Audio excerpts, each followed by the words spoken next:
Hi, everybody. Bruce Bartlett with Flipgreat coming to you today with a presentation in regards to the realities, sort of the financial realities of the multi-billion-dollar flip industry, where the money goes, where a lot of the inefficiencies are. If you've ever been curious as to how this business really works, because what they show you on TV is not anything like the business at all, then take a look, and I hope it's helpful. Thanks. The realities of the multi-billion-dollar home flipping industry. I should say the inefficiencies of that industry. Why listen to me on this? Well, I used to be a managing partner at Sequoia Real Estate Partners, where I ran investment funds for single-family homes that were flipped. I was boots on the ground. I handled all aspects: acquisition, renovation, sale, design, you name it. So I know a little bit about this. I was featured in the Wall Street Journal, the Los Angeles Business Journal, Fox Business. I've been quoted in a few publications, and every single year I'm invited to the nation's largest industry conference on single-family home investment to speak on a couple of panels. I have a 100% success rate. Every single project we ever did, the investors have had a complete return of capital and some fairly healthy profits as well. So we're batting 1,000. So this is the way the industry works, right? There's a bank, they have a busted-up house, they sell it to some flippers, they buy it with all cash. They fix it up and they sell it to this wonderful family, right? Not exactly. First of all, they have to buy it at a 10 to 35% discount for this to work. Why that range? Well, it depends on the neighborhood and what type of condition it's in. A rule of thumb is pretty much a flipper's not going to buy it if it's not at least a 20% discount, typically more like 25. Otherwise, the numbers just don't work. And the house is usually in fairly bad shape. If all it needs is paint and carpet, this isn't a flip. Now, on that transaction, all of these people have to get paid. Lenders, real estate brokers, escrow and title, the County of Los Angeles, because we're in Los Angeles County. Oh, and don't forget your insurance guy, like I just did.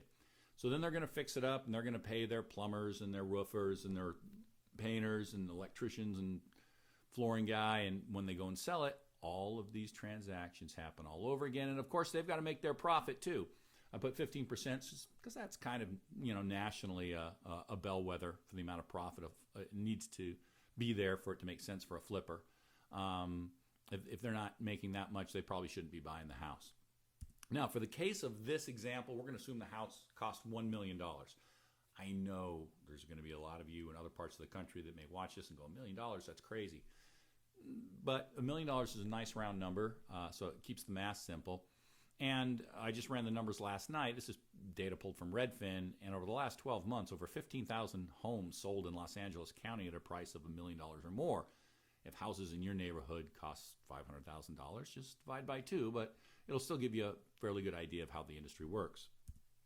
So again, all of these folks have to get paid on every single transaction. If you add all that up, it's about 8%. Now, to some of you, wait, that sounds high. That's not what it costs to sell a house. Well, you forget their transaction costs on both sides of the transaction. True. Most of those costs are borne out by the seller, neighborhood of about 6.5%. And in some parts of the country, that's as high as 7.5%. But there's, along with that 6.5% on that side, there's about another 1.5% or 1.5% that's on the buy side. If you add those together, ballpark, you're around 8%. And when we're talking about $1 million transaction, that's $80,000. And then when our intrepid flippers fix that property up, in this case, we're going to assume they then resell it for $1.3 million. Well, 8% of that is $104,000. So you've got $80,000 in costs, transaction costs on the first transaction. You've got $104,000 in transaction costs on the second transaction for a total of $204,000. That's a lot of transaction costs. That's a lot of friction. Now, they buy it with all cash, right? Well, not exactly. Typically, there's a lender involved and an investor or investors involved. So in this case, our lender, Mr. Drysdale, he's charging about 9.25% to 16%. Our investor, Mr. Burns, is getting all of his cash back first, plus the first 8%. And typically, he's going to end up with about 50% of all net profits.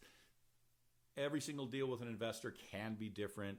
Flippers, operators can negotiate whatever they want with their investors. But this structure is not uncommon. It's pretty straightforward.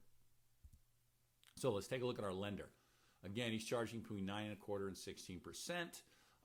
Typically, there's about 1.25 to 3% up front in fees, and then his interest rates are between about 7.9 to 14%. How quickly can he move compared to a regular bank? He can move fast. Now, they're going to say they can get stuff done in days or in a week. Typically, it's 1 to 2 weeks, and I'd say closer to 2 weeks than one. This used to be sort of a small private industry, country club type loans and whatnot. But now this is a large multi-billion-dollar industry with groups like Goldman Sachs coming in. When they bought Genesis Capital, to give you an example, Genesis Capital's done over 9,000 loans, probably now over 10 or 11,000 loans since 2013 for over $6 billion. Now, when we look at Mr. Burns here, he's an accredited passive investor, which means he's got a net worth of $1 million or more. He typically is putting in the majority of the funds here. Sometimes the operators are putting in as little as 3 to 5%. He gets all of his invested capital back first. He's going to get his 8% return off the top. Then the flipper or the operator typically gets to claw back the next 8%. If there's anything after that, they split it 50-50. Fees, again, completely negotiable. But long story short, Mr. Burns is going to get about half of all the profit here. So, in order for Homer's house to get to the Flanders in move-in condition, all these people have to get paid. Mr. Drysdale's got to get his money. Mr. Burns has got to get half the profit. Our flippers need to make their money. And then don't forget, there's $204,000 in transaction costs. Does that seem kind of bloated to you? Wasteful? Not necessarily efficient? We agree. That's why we created Flipgrade. We basically give away free money. No, really. Let's show you how. Homer here has a fixer house. Homer has a dilemma. Homer can either sell to the flippers, but remember, that's a 10 to a 35% discount on a $1 million home. So he's going to lose $100,000 to $350,000. And it's probably going to be closer to the $350,000 than it is the $100,000. Or he can fix it up himself. Problem being, Homer doesn't have the time, the money, or the expertise to do that. Even if he had the time, it's very time consuming. And the money, he's going to be paying retail rates, which means he's probably paying about twice what we pay to do this work. And he doesn't know what to do. He doesn't know what type of floors to put in. He doesn't know what the roof needs. He doesn't know if someone's overcharging him. He doesn't know how to design the interior of a house to get the highest possible price. He doesn't know what repairs and renovations will make him money and what will actually cost him money. So it's going to be a huge, huge burden in his life. It is just going to be a time-sucking black hole, and he's probably going to completely overspend on this, and he may not make any money at all. That's where we come in. Because remember, all these people have to get paid, but we make it all go away.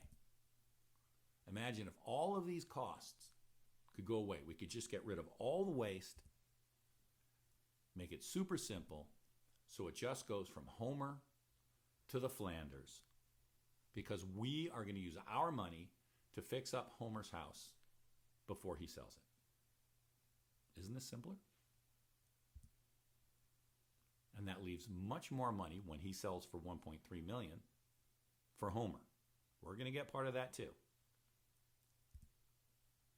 So Homer does nothing because we're doing it all. Homer spends nothing because it's all our money. And Homer's going to get an extra $125,000 when he sells the house.